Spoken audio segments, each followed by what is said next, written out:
They laughed when she stepped into the ring, a skinny black girl from the Paris suburbs, no gloves, no reputation, no chance. But by the end of the fight, the man who mocked her would be on his knees, begging for mercy. This is not just a story about boxing. It's about pride, humiliation, and the quiet power of those we overlook. Asterisk in the quiet, working-class neighborhood of St. Denis, just north of Paris. The air was always thick with noise, the honking of scooters, the laughter of children playing football in narrow alleyways, the clatter of trains passing overhead. But inside a small apartment on Rue de la Légion d'Honneur, 17-year-old Nayla Dayouf lived a life defined more by silence than by sound. She was the type of girl people rarely noticed, skin like deep coffee, eyes observant and distant, always tucked behind a hoodie and headphones as she walked the cracked pavements to school. Her presence was quiet, her footsteps lighter than most.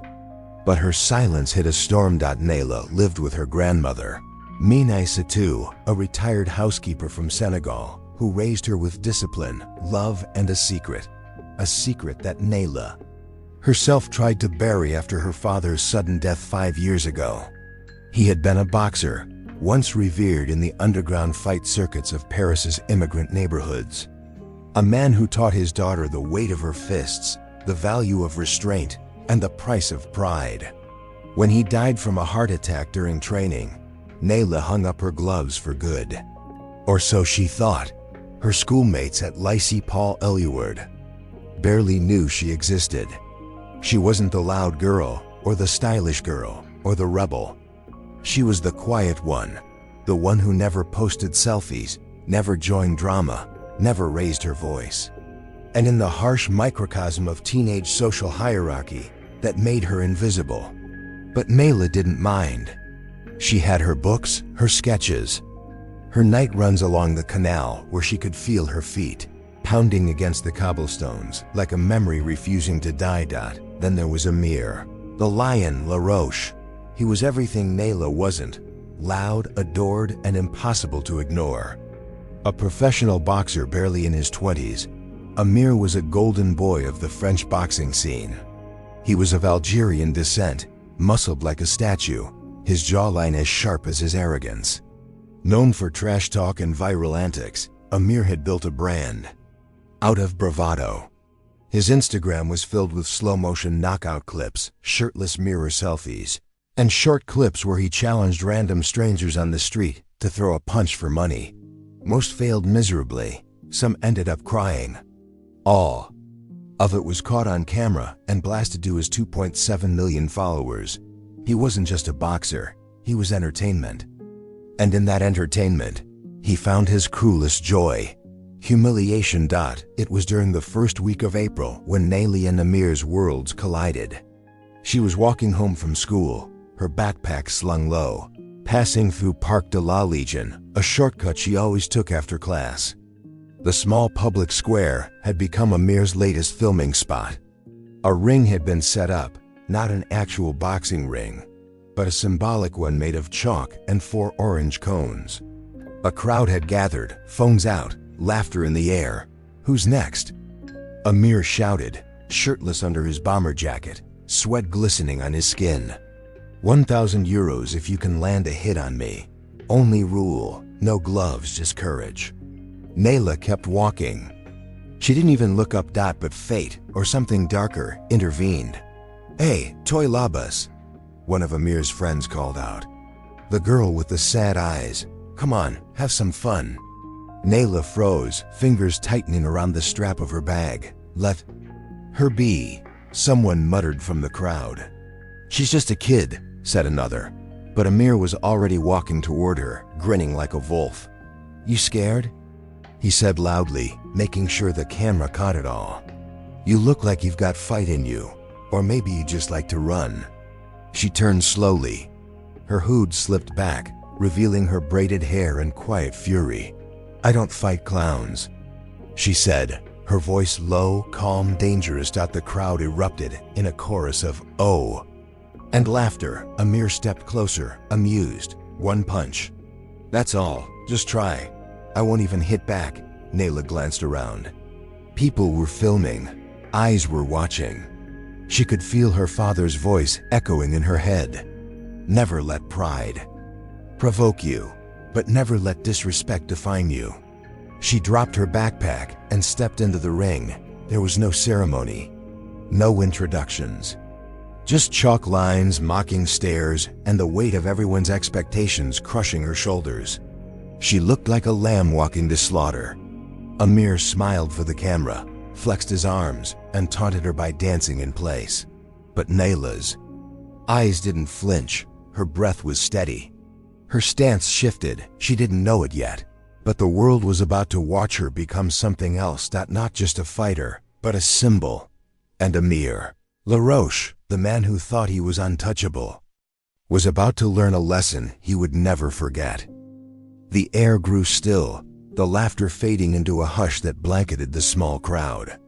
People leaned forward, phones held up like digital weapons, waiting to capture the humiliation they expected. A teenager, slim, quiet, unknown, stepping into a mock ring with a professional boxer. It was supposed to be a joke, a viral moment, a quick clip for Amir LaRoche's feed, but something was wrong. Amir could feel it. Not in her eyes, they still carried that stillness he mistook for fear, but in her posture. Nayla's stance wasn't random. Her knees were bent, her weight centered, one hand slightly forward, the other held tight to her chest. Controlled. Balanced, not flailing, not naive. She wasn't standing like a civilian dot. She was standing like a fighter. "Come on, princess," Amir jeered, trying to break her focus. "One punch. You get a free shot." She didn't respond. He raised his chin slightly, offering his jaw, confident in his speed and his armor of experience. But Nayla didn't fall for it. Her eyes studied him, the bounce in his footwork, the lazy arc of his elbow, the way he kept glancing at the cameras. Then she moved fast, not a swing, not a reckless lunge, just a short, explosive step forward, enough to make Amir blink and twitch in reflex. She didn't hit him, but she got close, close enough for everyone watching to gasp.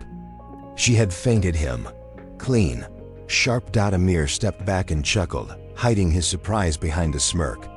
Okay, she's got a little spark," he said aloud. "But let's see if she can handle real heat." That wasn't the deal. He wasn't supposed to hit back, but Amir LaRoche had never been good at following rules, especially when his pride was on the line. He lunged forward with a light jab, testing her. She dodged. Another jab. She ducked under and pivoted, sliding sideways, her footwork clean. The crowd started murmuring, the tone shifting. Phones zoomed in. Some started whispering, "Who is she?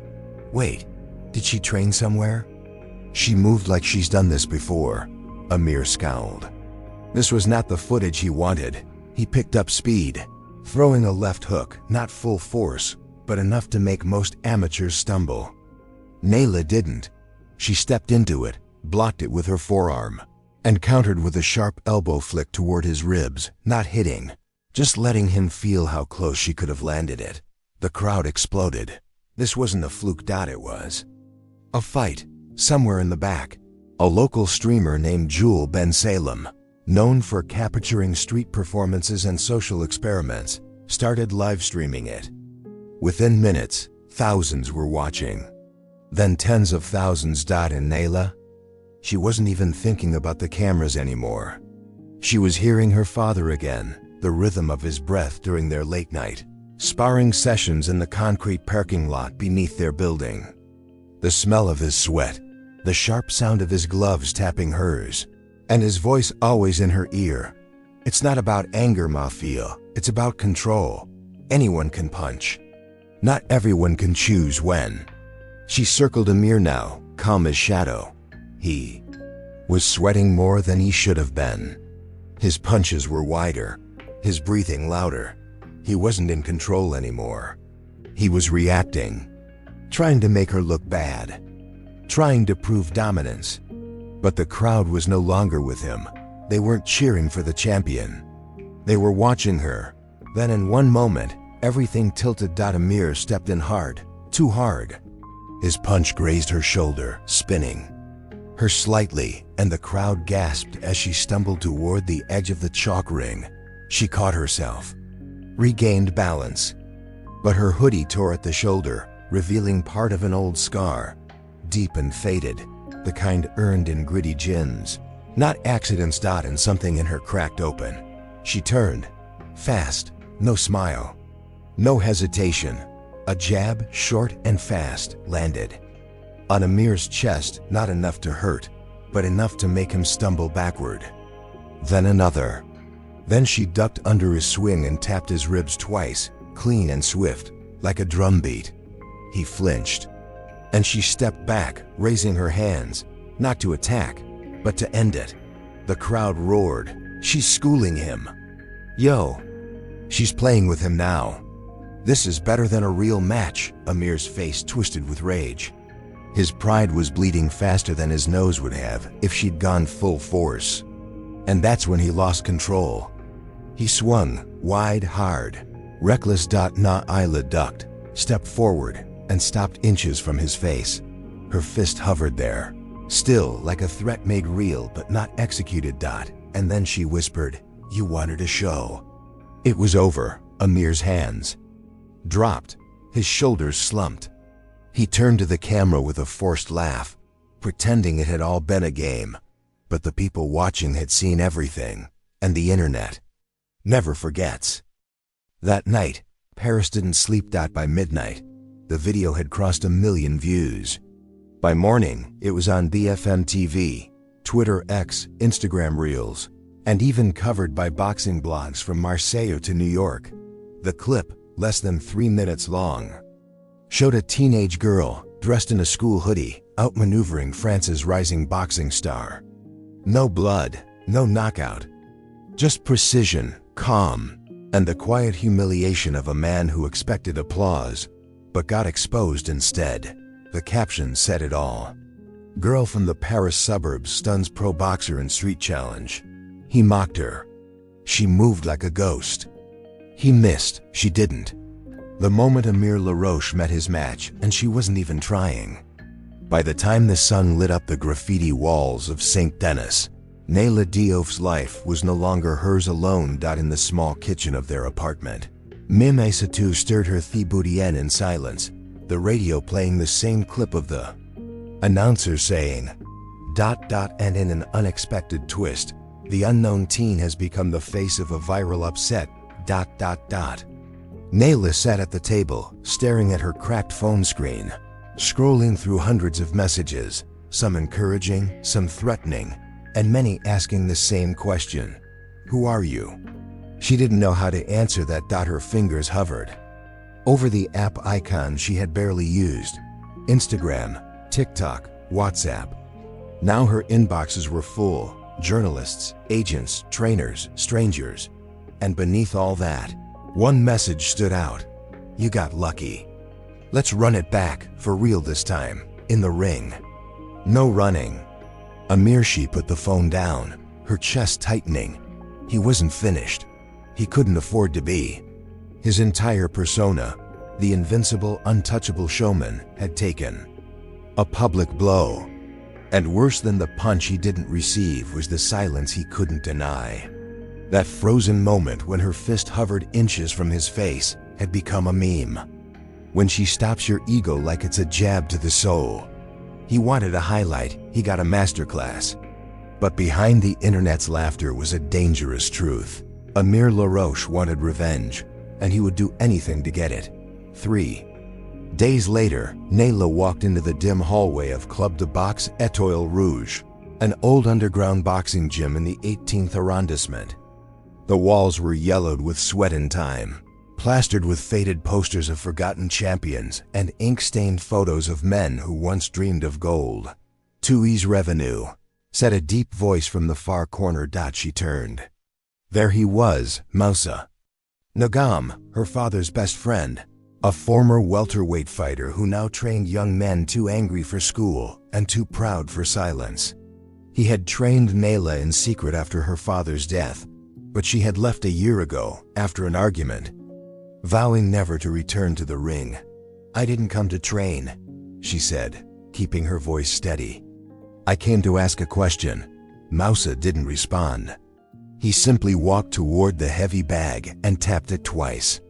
The body remembers what the mind tries to forget. She lowered her eyes. "He wants a rematch, real, on camera." Silence. Then a slow shake of his head. "No, he wants a spectacle. You gave him the one thing he can't fight, control. Now he needs to take it back. And he'll use everything he has, fame, fury, force, to make you the villain." "I didn't ask to be anything," she snapped. "But he picked me. I didn't swing first." "That doesn't matter anymore," Mousa said. "You humiliated a man who lives off dominance. If you go in unprepared, you won't just lose. He'll destroy you, and people will cheer him for it." Nayla looked down at her scarred knuckles. They had stopped shaking 3 nights ago. "I'm not afraid of him," she whispered. Mousa sighed. "But are you afraid of who you'll become if you fight back?" The challenge went viral, 1-on-1. No excuses, Nayla versus Amir, this Saturday, private ring, nitrogen monoxide edits. Boxing promoters jumped on it. One local network offered to broadcast it live. A tech startup offered a crypto sponsorship. Everyone wanted a piece of the story. A teenage girl with no name, now the face of defiance. A pro boxer desperate to reclaim his crown. Nayla was offered gear, training time, even a new coach. She refused it all. She trained in silence.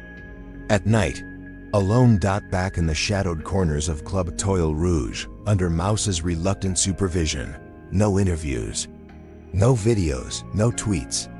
Just sweat, speed drills, and shadows. Her classmates stared at her in the hallways now, not with pity or mockery, but awe and distance. People didn't know how to handle change. When it came in fists and silence, even teachers whispered her name. She had become a symbol. But symbols weren't people, they were targets. Friday night, the eve of the rematch. Nayla sat on her rooftop, knees pulled to her chest, staring across the rooftops of St. Denis, where orange streetlights bathed the broken world in gold. She heard her father's voice again, as if it was caught in the fadale. "Wind, don't fight to prove them wrong, Nayla. Fight to prove to yourself you were always right." And with that, she stood. Tomorrow, the world would watch. Not just a fight, but a reckoning. Saturday. The ring was not a stadium, not a massive arena lit with fireworks and TV crews. It was smaller. Box de la République, a gritty, respected boxing club tucked behind the Belleville market in Paris. The kind of place where titles didn't matter, only heart. Walls painted beige with water stains. Wooden bleachers that creaked with every shift in weight. The smell of leather, sweat, and tension thick in the air. Only 50 people were allowed inside, all hand-picked, coaches, former fighters, local influencers, a few journalists. But the rest of the world was watching through cameras positioned in all 4 corners of the ring.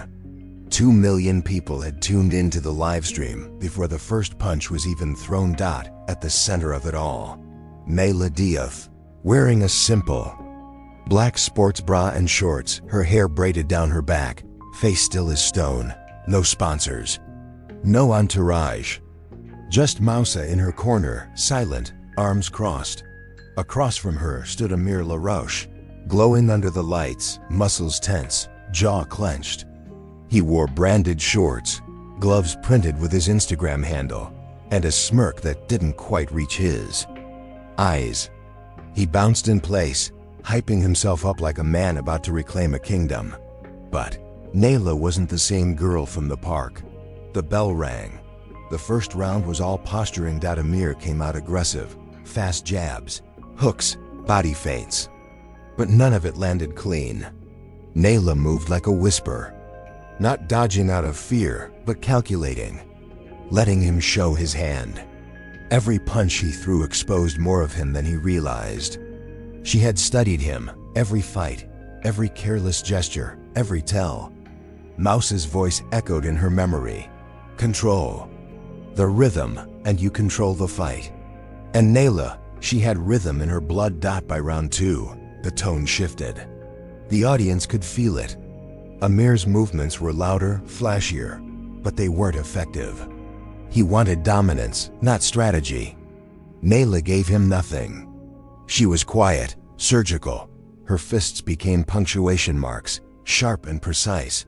A jab to the ribs. A hook to the side of the head. A pivot and slip, making him hit air. The crowd began to murmur. She's controlling him. She's not. Even breaking a sweat. Amir looks desperate. By round 3, the desperation showed. Amir swung wild, lunged in with an uppercut, meant to knock her into tomorrow. But Nayla ducked under, spun behind him, and delivered 2 body shots and a jab to the jaw that snapped his head back. The crowd rose, some gasped. Others cheered. He stumbled, just slightly. And in that moment, everything unraveled. Amir's ego, raw and bruised, lashed out. He broke form. Abandoned defense, threw punches with rage, not discipline. He grunted, roared, tried to corner her, but Nayla didn't fight him. She fought his expectations. She didn't let him decide the pace, the rules, the roles. Her face remained unreadable. Her feet never stopped moving. Each round built toward something unspeakable, not a knockout, but a revelation. By round 4, he was panting, shoulders heavy, eyes blinking in disbelief. And Nayla, she hadn't sat down between rounds. She hadn't needed to. Mousa didn't shout instructions. He simply said, now. She nodded. Round 5. Nayla stepped into the center of the ring before the bell finished echoing. Amir lifted his gloves. But slower now. She moved. A right jab. He blocked, a fake left. His arm shifted.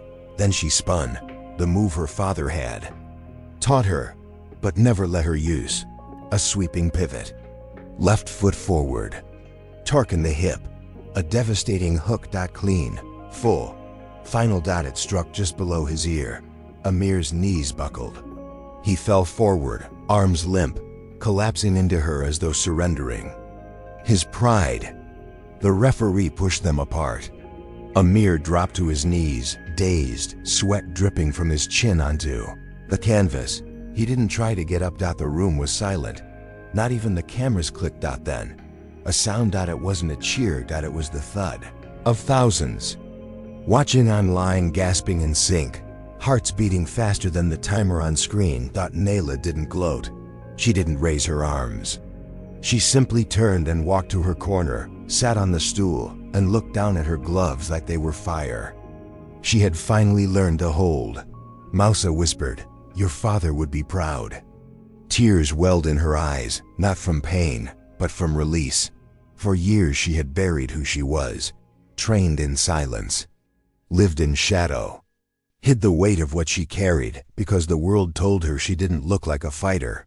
But today, she didn't just fight. She changed the story. Amir LaRoche, red-faced, finally stood with the help of his trainer. He looked at her. No anger, no smugness. Just a nod. And then, in front of everyone, cameras, fans, the world, he walked to her corner, knees shaking. And dropped down. Not in defeat, but in acknowledgement. He whispered, "Merci." Nayla stared at him for a moment, then stood up, offered her glove. And helped him rise. The match was over, but the world wasn't done talking. Within hours, the footage of Nayla Diouf knocking Amir LaRoche to his knees went viral again. But this time, it wasn't just a meme. It was a movement. It wasn't just a fight. It was a statement. Clips of her calm composure, of Amir reaching out and being lifted back to his feet by the same girl he once mocked, circulated across continents. Commentators on French television debated whether it was the greatest upset in street-to-ring boxing history. Sports magazines scrambled to write profiles on the silent girl from St. Denis. American boxers tweeted in support. Even an Olympic gold medalist reposted the knockout with the caption, "That girl's got the eyes of a champion." But while the world celebrated, Nayla withdrew. She didn't bask in fame. She didn't attend interviews, despite being invited by France 24, Canal+, even Le Monde. She turned down all endorsement offers, including one from a well-known sports brand, offering her a scholarship to train professionally. Instead, she walked home from the gym that same night with Moussa at her side, her gear in a worn-out duffel bag, her hoodie pulled tight over her head again, like nothing had changed. Except everything had. Back in her apartment, Mine Satu stood at the kitchen counter, her hands trembling as she folded a clean dish towel. When Nayla entered, the old woman turned without a word, wrapped her arms around her granddaughter, and pulled her close. "I saw," she whispered. "I saw what you did, and how you did it." Nayla rested her forehead on Mem's shoulder. "I didn't want to become what he was. I just couldn't stay silent." "You didn't fight to destroy him," Meme said, stroking her back. "You fought to free yourself." That night, Nayla turned off her phone and stared at the ceiling above her bed, the same cracked plaster she had stared at for years. Only now it felt different. The silence in her chest was gone, replaced not by noise, but clarity. Across the city, Amir LaRoche sat in his own silence. He didn't post. He didn't speak to reporters. His team urged him to spin the narrative, to claim injury, bad lighting, fatigue. But he refused. Instead, Amir released one simple video.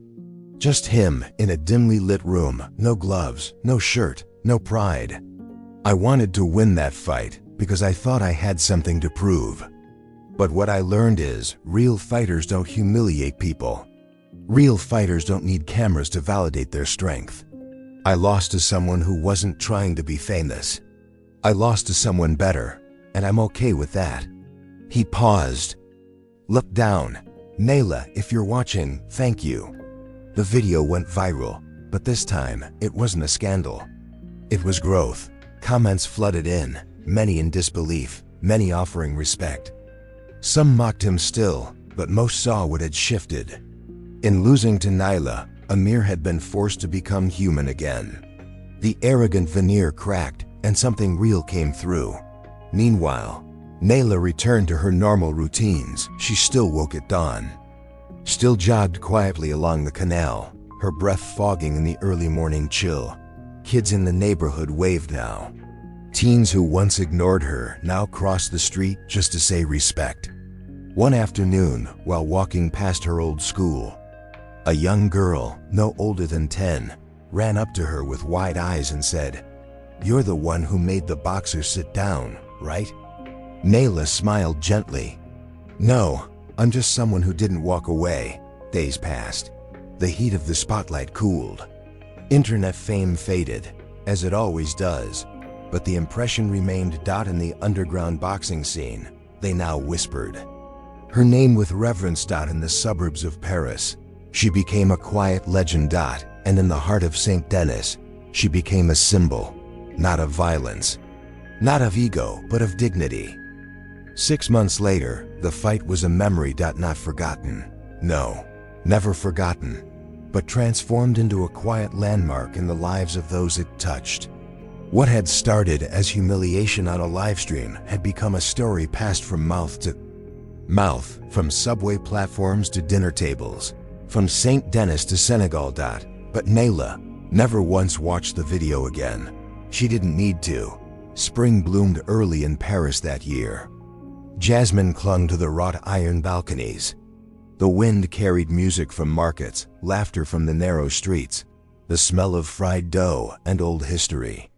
Nayla stood outside a modest gym on the Rue de la Chapelle, the same one where she used to clean floors while watching other kids hit the bags she could never afford. Only now, the door had a new sign, Club de Boxe d'Oeuf, pour les silencieux.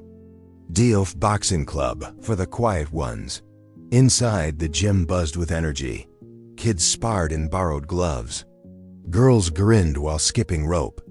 A tall woman with a ponytail adjusted the wraps on a boy's wrist, then nodded in quiet approval. Nyla didn't raise her voice.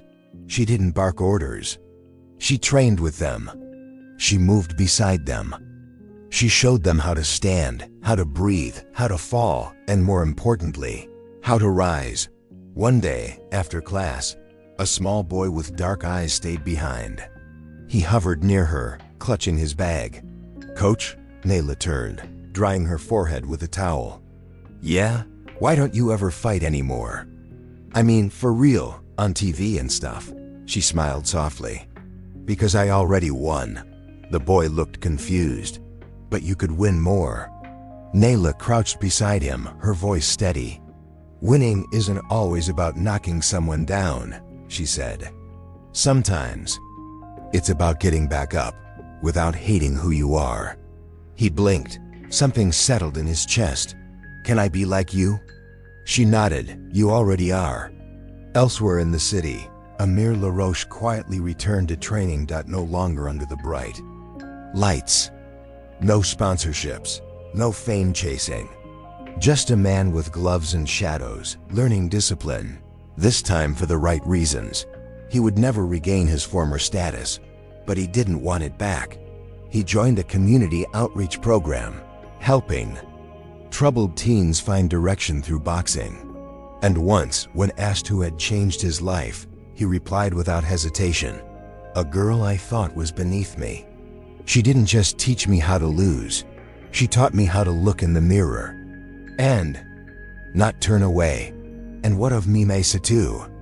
She still brewed mint tea every evening, still watched the birds from her balcony, and still prayed at dawn and dusk for her granddaughter. But now, when the neighborhood women gathered to gossip, she listened with quiet pride as they whispered about Nyla, not with pity, but with awe. My granddaughter doesn't need to shout to be heard, she once said. She lets her hands speak, and the world listens. Years passed. The gym grew. So did Nyla's legend, but she never sought to be a legend. She sought peace, and she found it in the faces of every child who walked into her gym. Broken by the world and hungry to be whole again, she taught them how to fight. Yes, but more than that, she taught them how to stand with dignity, not because they wanted revenge, but because they deserved respect. And so the girl they once laughed at became the reason many learned to lift their heads again. She didn't need to raise her fists anymore. She had already done the hardest thing anyone could do. She forgave. She healed. She stayed. And because of that, she won.